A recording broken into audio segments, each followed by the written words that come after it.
Hello and welcome to episode 2 of my Out of the Park Baseball 18 playthrough of the Phillies. If you got a chance to see the first episode, I just went through an introduction of the team and looked at where the league is. I'm starting out. I've played 11 seasons, starting with the 2017 rosters that came with the game, and that's where I'm picking up this playthrough. So the date right now is currently Sunday, October 31st, 2027. And first thing I'm going to do in this episode is I'm just going to go through the arbitration process and look at some of the guys who I may want to keep, may want to let go. So let's just get started. And first one, Corey Line. Got to keep him because that's a very good value. He is probably going to be fourth or fifth starter at best, but I need the depth, so no problems there. Mike Farr, definitely going to keep him. As I said in the last episode, he's one of my better pitchers. He's been injured for the last few months, but I hope he comes back. He's just about to turn 29, so he's still in his prime. So a big jump. This is his first year of arbitration eligibility, but I think he's going to be worth it when you look at his ratings and what he's done for me in the 2 years I've had him. Same with Rocker. He's still rated pretty high. My scout has him a 3.5 with a 4 potential. He's 3.5 with the OSC A ratings, but he's really the best pitcher. He's one of the better ones I've got on my staff right now. I need the depth. I think I'd probably have a hard time replacing him in free agency at that price, so I'm going to stick $8.5 million. I'm happy with that. Dave Shrimshire, talked about him too last episode. I think he's really going to turn into a good pitcher. Potential 3.5 stars from my scout, 4 stars from OSA, but his ratings are really good, so definitely very agreeable with that $1.5 million. Chris Ollis, this is his first year of eligibility. He was actually reliever of the year in 2025. So what was he asking for? 1.1. I think that's very fair. And I don't really haggle too much when it comes to these. What I've noticed, they usually get that high offer anyway. So I either withdraw or I accept whatever offer comes up. Chris Ollis, I think he's worth 1.1. Teslo, not a great pitcher, but I need the depth, so I'm happy with 950. Kanan Smith, he's been my starting catcher now since 2024, so the last 4 seasons. He's very popular locally. His personality, he's captain, he's team leader. There's no way I could let him go, I think, right now. I couldn't take the hit from the fan base. But is he worth $5.5 million? He's probably on the border there, but I'm gonna go ahead and let that one go. Adam Oviedo, he's probably gonna add some depth to the infield. I'm okay with him at 700.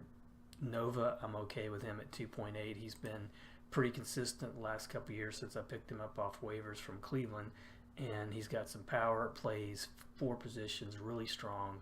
I don't think there's any problem giving him what he's asking for. Luis Becerra, Brandon Bossier, this is where we're getting into some problems. Becerra, I picked him up. He was a trade for a pitching prospect that I had who kind of turned out to be a dud. Didn't really last too long in the majors. I don't even know if he was there last year, so he did have an okay year. But Becerra, his ratings are great offensively against righties. I think you can see 13, 10, 14. His contact, a little bit of power. Everything looks good. He's got great speed. Lefties, he's not good at all. I have to platoon him. And what's worse, his defensive ratings have gone almost to the tank. When I first signed him, he was probably in mid-teens in terms of his position rating at center. Since then, it's just, that's way too bad to have him starting in center field. I think the scout even said, he says he's a competent fielder, but that's probably for more towards, more for right field than center. but his numbers have been so productive for me. The average is pretty low overall, but 94 runs last year, 96 in 2025. He's got some good power, and I pretty much batted him leadoff, so I would definitely miss his bat at the top of the lineup. But he's 1 star, and 1 star from my scout, 1 star from OSA. I got to trust at least one of them, and I think last year was a total fluke. I don't think he's going to get to that level again. And even that level, you know, I still have to platoon him, so I'm still going to have to find some other center fielder to play 40, 50 games. I'd rather take the $5 million I would be investing in him and see if I can't pick somebody up on in free agency. So I'm going to withdraw that offer. Brandon Bossier has never really been much more than a platoon player. He had 2023, he started most of the year. That's the only year he started for me. Last year was career year for him, even though he didn't play he didn't see much time. His numbers were awesome. I mean, to get a 2.1 wins above replacement out of just 32 starts and 188 at bats, that's really pretty good. But he's also injury prone to a little bit, to a certain extent. I would miss his bat. He's got some good speed. He's got a great personality, but I don't see paying $2 million from a guy who's just gonna pinch hit and occasionally start. So I'm gonna get rid of him. And then Ryan Healy, pending free agent. I said in the last episode he had a career year. There's no way he's gonna duplicate that. I think usually when I see this kind of a rating in the game, where you've got 11 out of 12, 13 out of 14, my experience, that is the first sign you're going to have of a player starting to lose his ratings. For instance, if I were to look at who was a player I had up earlier, well, just a picture. I mean, his ratings 15, 15, 14 out of 14, 16, they're solid. There's not going to be much change in those. But for Ryan Healy, when I see something like that, it means he's probably starting to lose his skills, and it's really just a matter of time. And he's only wanting I showed this last episode as well. If I were to offer him extension, he was only wanting $2.2 million. It's not bad for even a pretty solid platoon first baseman. That would be pretty good. But I can't see either offering him a contract extension, definitely not offering him the qualifying offer. And then for minor league free agents, I think I'm good. I don't typically, unless it's somebody who just happens to be at maybe a high level and still has some pretty good ratings, I typically leave that alone. So the way it's looking now, I'm probably going to take a little bit of a budget hit going with these arbitration figures. Mainly Mike Farr, because it's his first year. A few of these other guys too, Shrimsher, Allis, it's their first year being eligible. So that's going to cut into my budget, which is already not that high.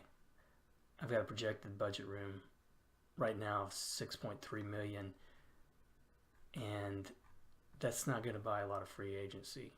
And upcoming free agents. Gosh, I've only got Ryan Healy, who's really coming up. So I'm going to struggle this off season. There's no question in terms of free agency. So I may have to look at working on some trades. But what I'm going to do now, since we got the arbitration out of the way, I'm going to go through and sim until the arbitration hearings come up, and then we'll take a look at who wins some of these awards: Cy Young Award, Manager of the Year, Rookie of the Year. See if there's somebody shows up on a couple of those that we might recognize from baseball today. Let's see. Hopefully this won't take long to sim.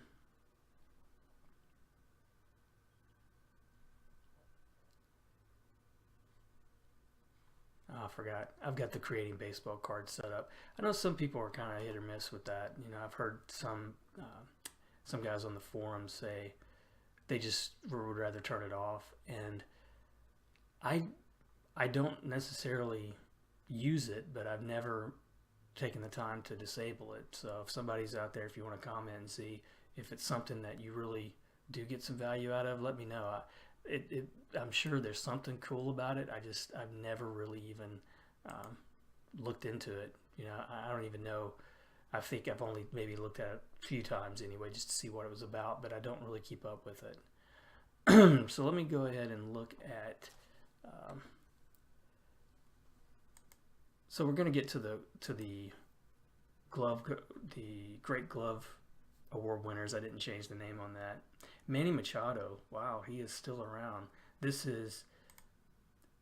He is definitely headed for the Hall of Fame, but he has been consistent all the way through this playthrough. If you look, he's 35. Look at that year he just had: 31 home runs, 86 RBIs, 301 batting average, 5.9 wins above replacement. And you look at his career stats, he's solid. He has a great chance of reaching 500 home runs, an outside chance at 3,000 hits, and even an outside chance of getting to 100 wins above replacement for his career. So that's definitely a good career. He's signed. Looks like they gave him a 2-year extension, so he'll be around long enough, I bet, to hit that $500 or 500 home run plateau. Some of the other guys I don't really recognize, except for Jock Peterson, which is kind of a surprise. Offensively, he has really struggled, but his defense has kept him in this league throughout. He just hasn't really kind of showed the promise that even that rookie year when he hit those 26 home runs, he hasn't really equaled that. He's equaled it once, excuse me.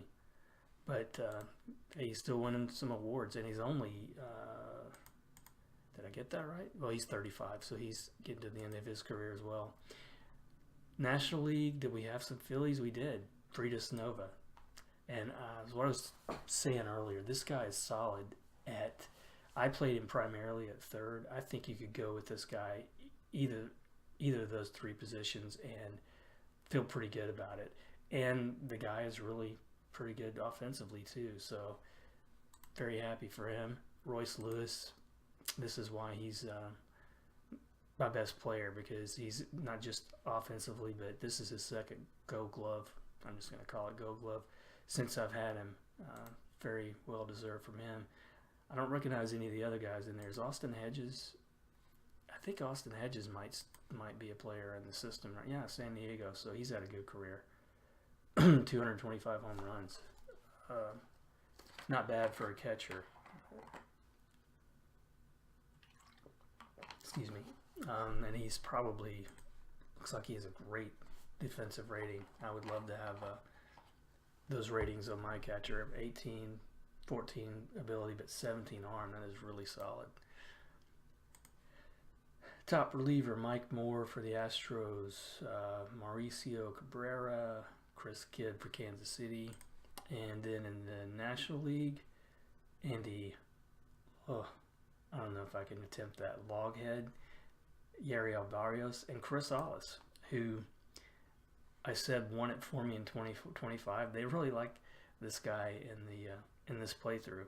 He has solid numbers, but I use him, and this is something I'm going to have to remember to change, I think, going into next year.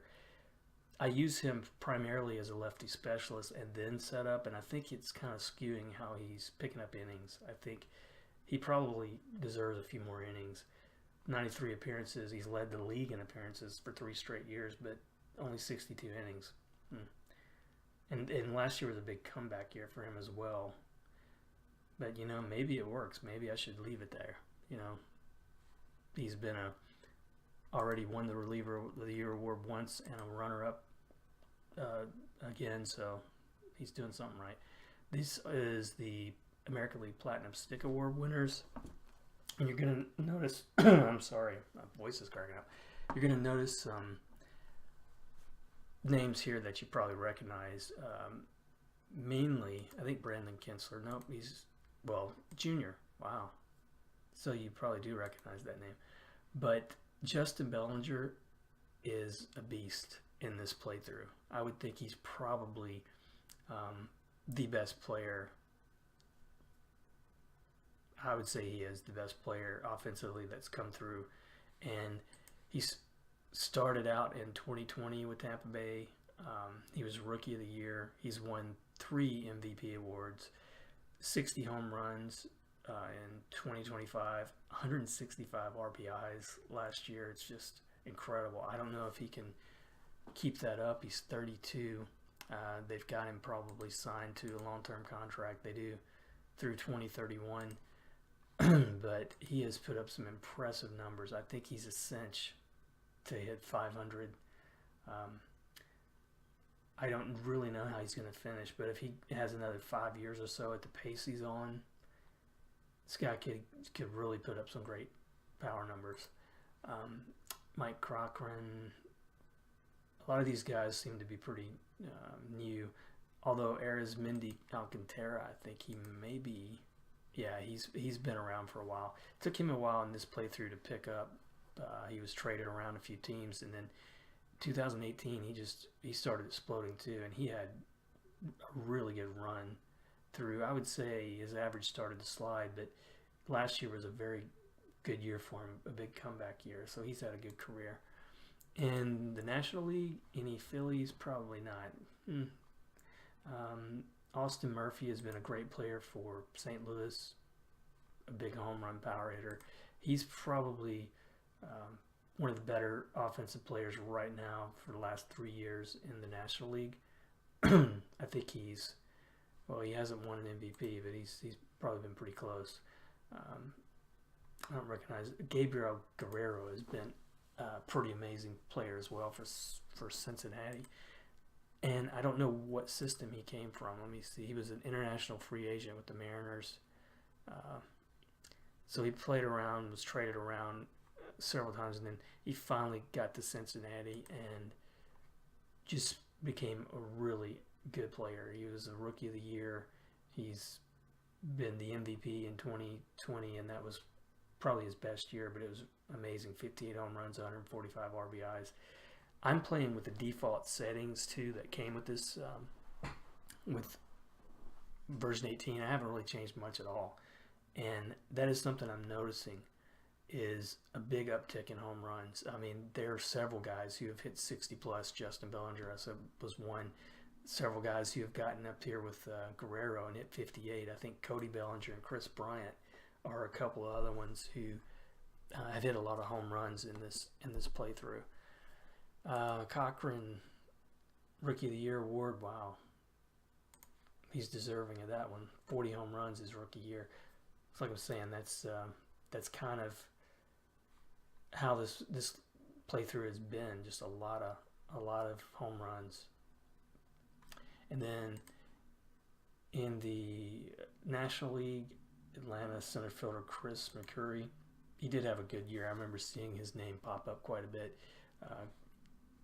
Destiny, that's a kind of a weird nickname, but good year overall for him. I was hoping to see one of my guys on here. What was the second baseman?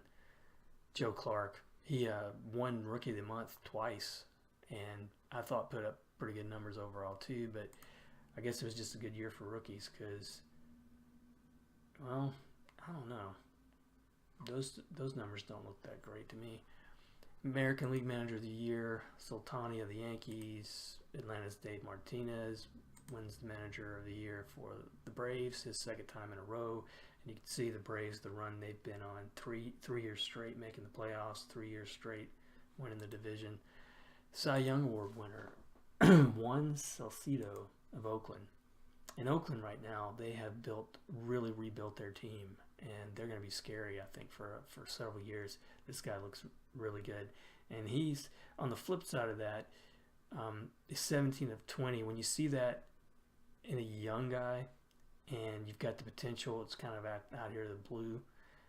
I typically feel like, anyway, I mean, I guess the actual programmers of this game might have something else to say about it, but to me, that usually means that these guys have room to develop.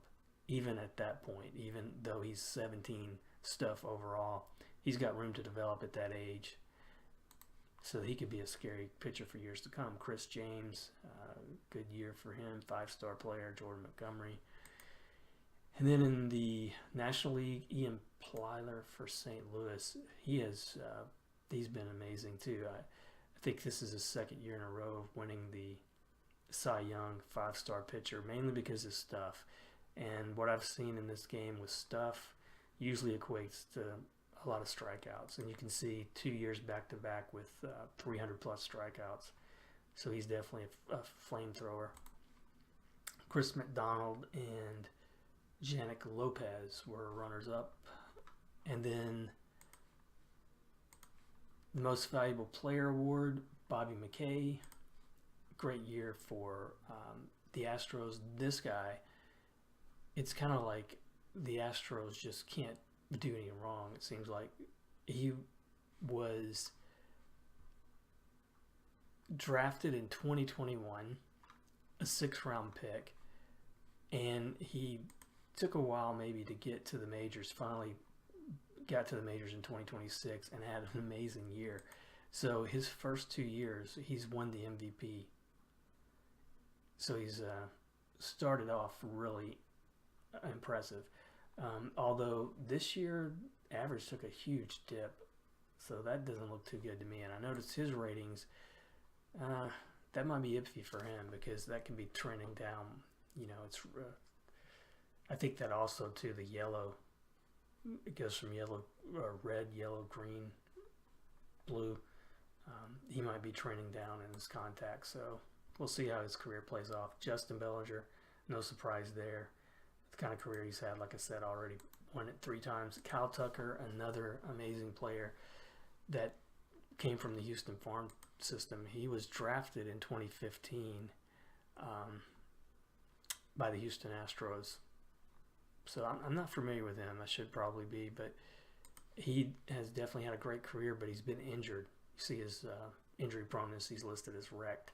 But last year was a comeback year for him after a few years where he was injured and didn't really have a whole lot of production that he did when he first came into the league. But look at his career, 386 hitter in 2019. He's had a pretty good career. If he can hold out injury-wise, he may make the Hall of Fame. His contract is pretty generous considering, or generous in terms of to the Yankees, because for the kind of player he is, $15.8 million is not that bad. And he's signed for a few more years, so hopefully he can hold out and have a good year. And then for the National League, Dave Hubschman of San Diego. He's a good all-around player, it looks like. This is his first MVP award. He had a good overall year, but it's probably a down year for batters. Nothing really to write home about. 6.5 wins above replacement. Seemed better in some of the winners over the years. Gabriel Guerrero, 2nd place. And Kevin Dowdell, who has been a great player for Milwaukee in the few years that he's been up. He's won the MVP award once in 2025 when he had really a monster year, 9.5 wins above replacement, 140 runs scored, 372 batting average. So he's a good player, but he's listed as fragile as well. So now we go to the arbitration hearings, and let's see how this plays out for me. So Mike Farr got what I expected. Oh, Nova got quite a bit more. I was offering 2.8. He wound up getting 4.5. Kumar Rocker got what I offered. Quentin Holmes, expected that. Kanan Smith, I think, got a little bit higher. I offered 5.5. He got 5.7. Oviedo, Otis. So, about what I expected. But Nova was over $1 million, so I'm coming out a little bit behind after arbitration. I was hoping to have a little bit more money to go into free agency, and that's where we'll be going next when I come back for episode 3. I may sim up until the point where we look at who the free agents are, and then we'll start from there. We might also go over the Hall of Fame voting, because I think it's we've hit the period where that starts. But I want to end this episode for now, and hopefully you've enjoyed it, got some value out of it. And if you have any comments or any questions about how I'm playing, or if you have a question about a player you want to see how well they've done in my playthrough, just put it in the comments, and I'll look it up and I'll answer it in a later episode. But thanks for watching, and have a good day.